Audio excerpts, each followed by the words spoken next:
Remue ménage. Remue ménage.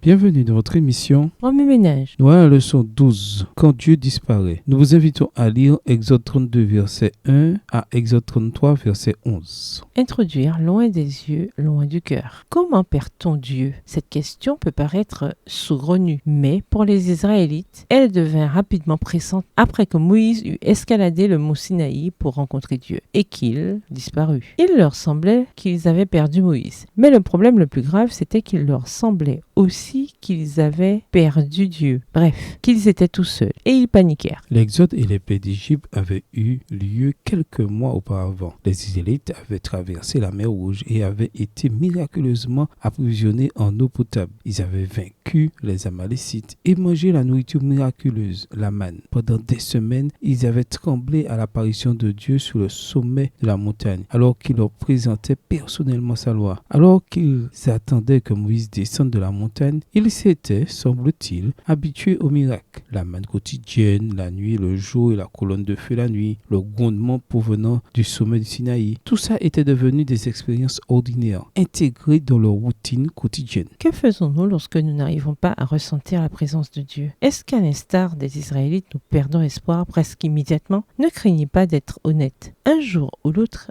chacun d'entre nous fait l'expérience de la transition inconfortable entre le sommet de la montagne et la vie quotidienne. L'histoire des Israélites nous encourage à être patients lorsque nous attendons Dieu et à lui faire confiance lorsque nous n'avons pas immédiatement le sentiment de sa présence ou que nous ne le voyons pas agir. Après 40 jours d'attente, Exode 24, verset 18, les Israélites ne savaient toujours pas où se trouvait Moïse. Ils pensaient sans doute qu'il était mort. Quoi qu'il en soit, depuis leur sortie d'Égypte, c'était la toute première fois que Dieu n'agissaient pas selon leur calendrier. Et ils abandonnèrent pourtant leur foi. Peut-être se disaient-ils qu'il était comme tous les autres dieux, inconstant dans ses faveurs et ses dispositions. Ils ne connaissaient vraiment pas sa nature patiente. À voix haute ou dans leur cœur, ils déclarèrent que ce Moïse, eh bien, il ne savait pas ce qui lui était arrivé et il ne savait pas non plus pour Dieu. Remue ménage, écrivez Exode 32, les versets 30 à 35 à partir de la version biblique de votre choix. Vous pouvez aussi réécrire ce passage avec vos propres mots, en tracer les grandes lignes ou faire une carte heuristique du chapitre. Au revoir. Et à demain si Dieu veut.